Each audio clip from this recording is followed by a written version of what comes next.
Hello friend. How are you doing today? My name is Mary. This is Happilyeveresch, and today I want to talk about the books that I read in February and March. Now, I have 4 books here to talk about.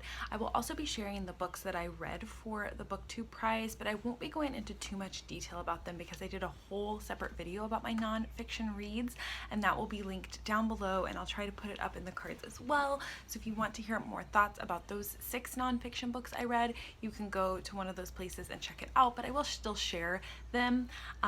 But let's just get into the 4 other books that I finished in February and March. I have 3 middle grade to talk about and 1 literary fiction, a little buzzy literary fiction.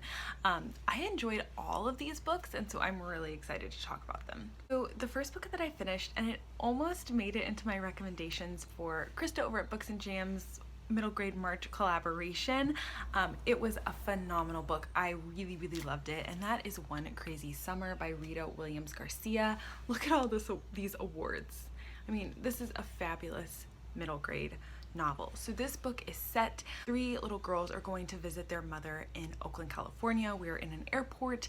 They are getting ready to get on the plane and take off and go see their mom, who they haven't seen in years. She left their family in New York when the girls were very young and moved to Oakland, California.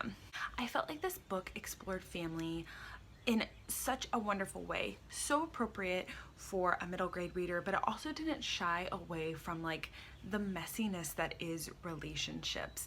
I really liked that this book looked at the cost of the mother's decision, or cost for her personal self, what it cost her young daughters, but also what she gained. I thought that it struck that balance really well. I felt like it explored in a really accessible way to a middle grader kind of the limits that the mother had in her life and maybe why she made the choice to leave her children. I thought the dynamics between the sisters was really great, very realistic. There were fighting, there was meanness, but there was also a lot of compassion and love, and it just felt very true to the sister relationship. This book looks at race, it looks at cultures surrounding different communities of people. There's a definite huge difference between the culture in Oakland, California versus where the girls were coming from in New York, and it looks at, though people can share a lot of similarities, there's still going to be lots of differences in thought and opinion and lifestyle, and I thought that that was really complexly and interestingly explored in this novel. I also really loved the look at activism and involvement in your community and the importance of that. I thought the writing was really lyrical but very like raw and true, but also very simple to fall into. She struck a balance, in my opinion, perfectly with the writing. There's a couple other books in the series, and I'm really excited to continue on and following these sisters and see as they learn and grow. I don't know if I said this, but it is set in the 60s, I believe, so it's got a little historical fiction flair. I really love books set in the mid 20th century, and so this was a really fun middle grade to read. I've been reading lots of books kind of set right in there, and I really enjoy that setting. But yeah, I'm excited to see how these girls grow and change. I just thought it was a fabulous middle grade. The family dynamics, the issues that were explored, just really accessible and a really wonderful read. I super enjoyed this one. And then next, this is the book I ended up recommending for the middle grade March collaboration that Krista did, because it just, it burrowed into my heart and I couldn't not recommend this one. And this is Before the Ever After by Jacqueline Woodson. Boy, oh boy, I loved this story. It's written in verse, it's a very quick read. It's about the relationship between a young boy and his dad, who was a football player, a football superstar in the 90s, and the dad is starting to suffer from concussions, but at this time there wasn't a lot of research on like head trauma with athletes, and so there's like a lot of confusion and like kind of what's going on. But really, this is just about this relationship of this family. It's so quiet and so simple. There's like a way that this book just captures the everyday moments of life. It's such an emotional connection to this book. One of the most beautiful father-son relationships. Just a beautiful family story dealing with hard things, but also dealing with the things of everyday life, and it was stellar. I loved this one. Such a quick read. I would really suggest picking this up if you enjoy Jacqueline Woodson writing. She's written a lot of books, but I think this is one of the best ones that I've read from her. Next, we have a literary fiction that was my book club pick for the month of February, and I adored it, and that is Transcendent Kingdom by Jesse. I thought that this book was amazing. Probably one of my favorite books that I've read this year. Very different from her other book, Homegoing, but I might have liked this more because I think it's just like my style of book. Quiet, simple literary fiction, everyday literary fiction, but with the past woven in through the narrative. This book looks at science and religion and mental health and addiction. It does all of that in a few, not very many pages, but it does all of that in such a beautiful, honest way. Jesse's writing is so easy to fall into, but so poignant and so beautiful. I loved this book. I think that it's phenomenal. I've heard really good things about the audiobook, but I think that Jesse is a talent. I can't wait to read anything else that she puts out. This book, just the balance she strikes between like religion and science and just like living as a person and trying to figure the world out, like stunning. The mother-daughter relationship, stunning. It explores the immigrant experience. Like, this book was so good. I think she kind of is deceptive in her writing. Like, you're just kind of like going along and you're like, okay, but then at the end it was just like my heart felt like it was ripped out. Like, I sobbed, and I wasn't expecting to have that much of an emotional reaction to this, but man, it's a stellar read. Highly recommend Transcendent Kingdom. Definitely lived up to the hype for me. Thought it was a phenomenal book. And the last book to chat about before I get into my BookTube Prize reads is Miracles on Maple Hill by Virginia Sorensen. This I participated in a read-along with a bunch of lovely ladies, and I really adored this, but I especially adored chatting with it on Zoom. I had never done like a BookTube Zoom chat before, and this was such a wonderful first experience for that. I loved chatting about this book. This book follows a young girl whose father has returned from like being a prisoner, I believe in World War II.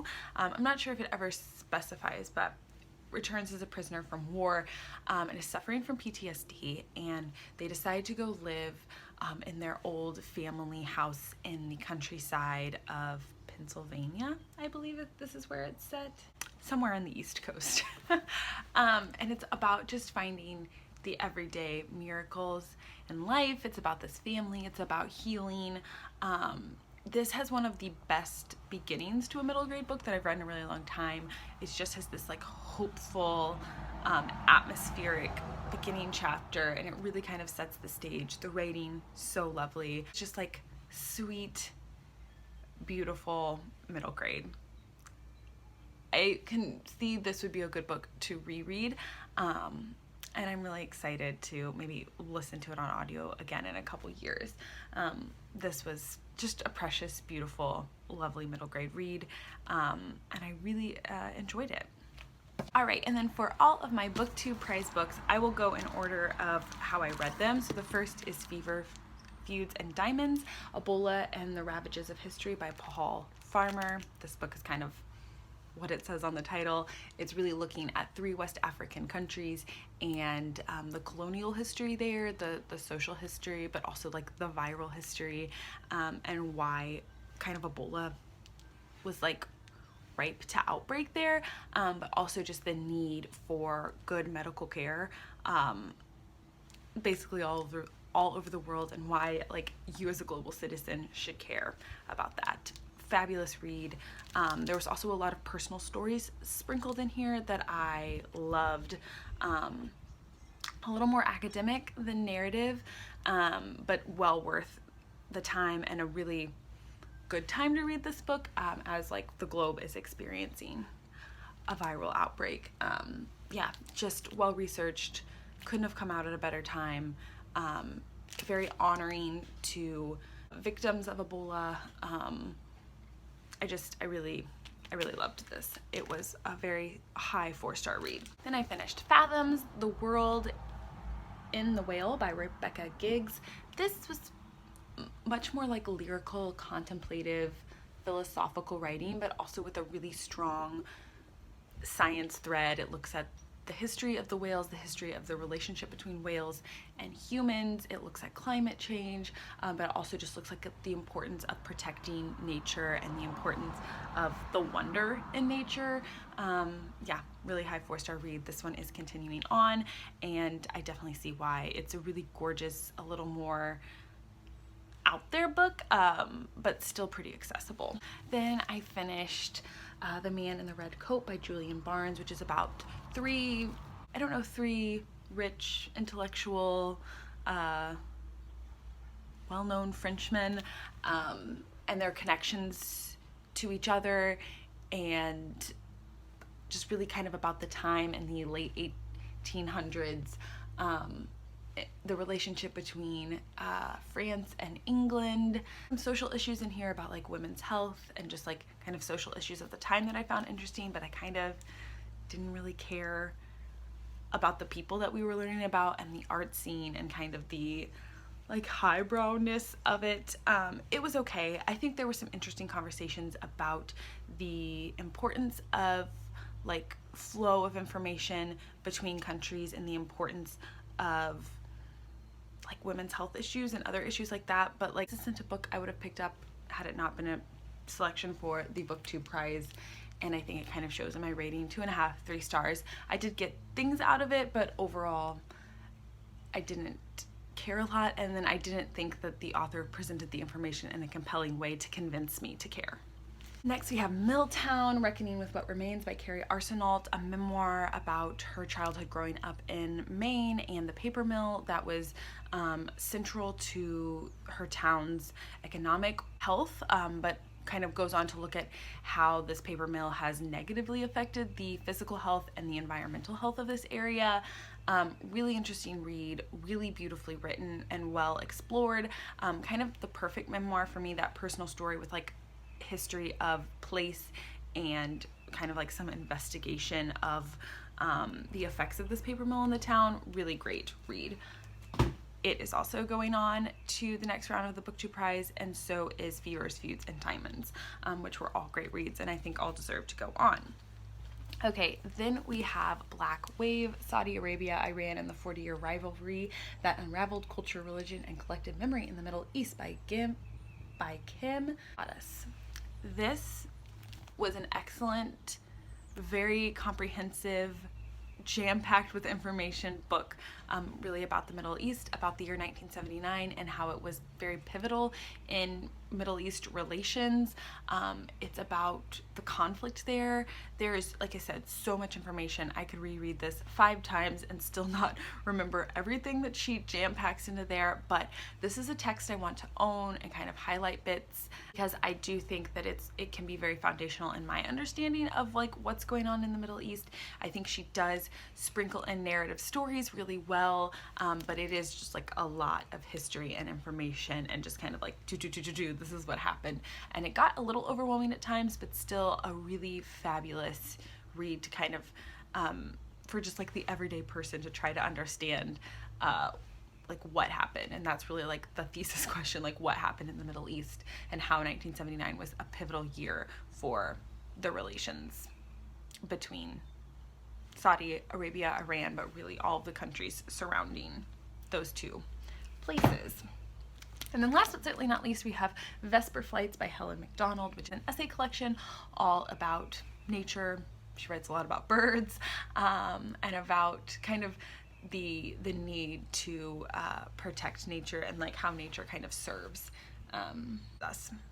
Her first essay, she does start off by saying that this is kind of like a collection of wonders, a little cabinet collection of wonders, and I think that that is such a fun way to describe this essay collection. I think Helen MacDonald has gorgeous writing, and I will definitely be checking out more of her work. All right, that is my February and March wrap up. I hope that you had some great reading. I really enjoyed a lot of what I read. Kind of thinking back on it, I thought that I maybe was a little slumpy or didn't get a lot done, but I'd say I did pretty well reading all of those nonfiction books and still fitting in some lovely fiction reads. So I'd love to know what you've read. Did you read for the BookTube Prize? Did you read any good middle grade books? Have you read Transcendent Kingdom and loved it as much as I did? Let's chat about all that down in the comments below. Thank you so much for watching. Please subscribe if you want to see more BookTube videos from me, and I'll talk to you later. Bye!